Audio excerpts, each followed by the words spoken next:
ಈಗ ನೂರಾರು ಸಾವಿರಾರು ಹೋರಾಟಗಳನ್ನು ಮಾಡಿದ್ದೇವೆ. ಹೋರಾಟದಲ್ಲಿ ಶಿಕ್ಷಕರ ಪರವಾಗೂ ಭಾಳ ಮಾಡಿದ್ದೇವೆ. ಮುಂದಿನ ದಿನದಲ್ಲಿ ಶಿಕ್ಷಕರ ಬೇಡಿಕೆಗಳ ಬಗ್ಗೆ ವಿಧಾನ ಪರಿಷತ್ತಿನಲ್ಲಿ ಶಕ್ತಿಯುತವಾಗಿ ಮಾತನಾಡಿ ಸರ್ಕಾರದ ಗಮನವನ್ನು ತರಬೇಕಾಗಿರೋದು ಒಂದು. ಎರಡನೇದು, ರಾಜ್ಯದ ಬಹಳ ಸಮಸ್ಯೆಗಳು, ಬೇಕಾದಷ್ಟು ಸಮಸ್ಯೆ ಇದೆ. ಇದೆಲ್ಲದ ಬಗ್ಗೆ ಪರಿಣಾಮಕಾರಿಯಾಗಿ ನಾವು ಮಾತನಾಡಬೇಕಾಗಿದೆ.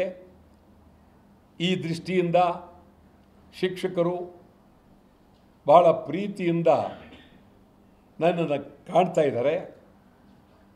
3ನೇ ತಾರೀಕು ಚುನಾವಣೆ ಇದೆ.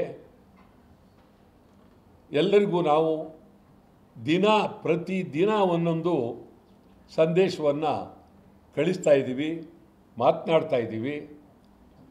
ಅವರೆಲ್ಲರ ಪ್ರೀತಿ ಅಭಿಮಾನ ನನ್ನ ಮೇಲೆ ಇದೆ. ವಾಟಾಳ್ ನಾಗರಾಜ್ ಅಂತವ್ರು ಬೇಕು ಹೋರಾಟಕ್ಕೆ ಎನ್ನುವ ಭಾವನೆ ಅವರಲ್ಲಿದೆ. ಆ ದೃಷ್ಟಿಯಿಂದ ಚುನಾವಣೆ ನಿಂತಿದ್ದೇನೆ. ಮಂಡ್ಯ ಜಿಲ್ಲೆ, ಚಾಮರಾಜನಗರ, ಮೈಸೂರು, ಹಾಸನ ಜಿಲ್ಲೆಯಲ್ಲಿ ಸುಮಾರು ಎಷ್ಟಿರ್ಬೋದು, 3,500 ಮತಗಳು ಹಾಸನ ಜಿಲ್ಲೆ ಇದೆ.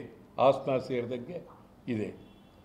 ಅವರೆಲ್ಲರನ್ನೂ ನಾನು ತಮ್ಮ ಮೂಲಕ ಬರೀ ಹಾಸನ ಒಂದೇ ಅಲ್ಲ, 4 ಜಿಲ್ಲೆಯ ಎಲ್ಲ ಶಿಕ್ಷಕರನ್ನು ಕಳಕಳಿಯಿಂದ ನಾನು ಮನವಿ ಮಾಡ್ತೀನಿ.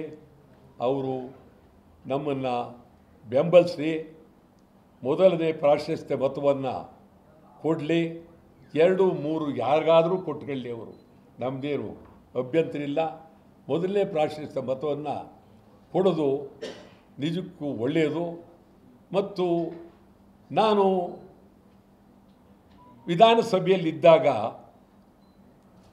ಒಂದು ದಿನ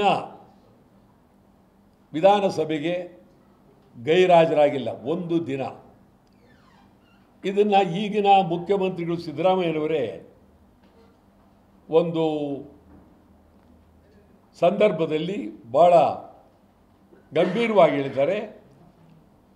ವಾಟಾಳ್ ನಾಗರಾಜ್ ಶಾಸನ ಸಭೆಗೆ ಒಂದು ದಿನ ಗೈರಾಜರಾಗಿಲ್ಲ ಅಂಥ ವ್ಯಕ್ತಿಯನ್ನು ನಾನು ಯಾರನ್ನೂ ನೋಡಲಿಲ್ಲ ಅಂಥೇಳಿ DB ಚಂದ್ರೇಗೌಡರು ಮಾತನಾಡ್ತಾ, ಲೋಕಸಭೆಯಲ್ಲಿ ಜವಾಹರ್ಲಾಲ್ ನೆಹರು ಪ್ರಧಾನಿಯವರು ಒಂದು ದಿನ ಗೈರಾಜರಾಗಿಲ್ಲ, ಕರ್ನಾಟಕದಲ್ಲಿ ವಾಟಾಳ್ ನಾಗರಾಜ್ ಶಾಸನ ಸಭೆಗೆ ಒಂದು ದಿನ ಗೈರಾಜರಾಗಿಲ್ಲ ಅಂತೇಳಿ ಸಭೆಯ ಮಹತ್ವ ಕಾಪಾಡಬೇಕಾಗಿದೆ.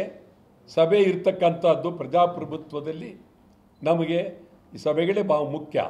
ಆ ದೃಷ್ಟಿಯಿಂದ ವಿಧಾನ ಪರಿಷತ್ತಿಗೆ ಇವತ್ತು ನಾನು ಭಾಳ ಅತ್ಯಂತ ಗಂಭೀರವಾಗಿ ಗೌರವವಾಗಿ ಹೋಗಬೇಕು ಅಂಥೇಳಿ ಚಿಂತನೆ ಮಾಡಿದ್ದೇನೆ. ತಾವು ಭಾಳ ಅತ್ಯಂತ ಪ್ರೀತಿಯಿಂದ ಇರ್ತಕ್ಕಂಥ ಜನ, ತಾವು ಸುಧಾ ನಮಗೆ ಈ ಸಂದರ್ಭದಲ್ಲಿ ಬೆಂಬಲ ಕೊಡಿ. ಇದು ಎಷ್ಟು ಸಾಧ್ಯವೋ ಅಷ್ಟು ಬೆಂಬಲ ಕೊಡಿ. ನಾನು ವಿಧಾನ ಪರಿಷತ್ತಿಗೆ ಬರೋದು ಒಳ್ಳೆಯದು ಅಂತ ನಿಮ್ಮ ಮನಸ್ಸಿನಲ್ಲಿದ್ದರೆ ಖಂಡಿತ ತಾವು ಬೆಂಬಲ ಕೊಡಿ. ಅದು ನಿಮ್ಮ ಒಂದು ಅಭಿಮಾನ ನಮ್ಮ ಮೇಲೆ ಇರಲಿ. ಇಷ್ಟು ಹೇಳಿ ನಾನು ತಮಗೆ ಗೌರವವನ್ನು ಅರ್ಪಿಸ್ತೇನೆ.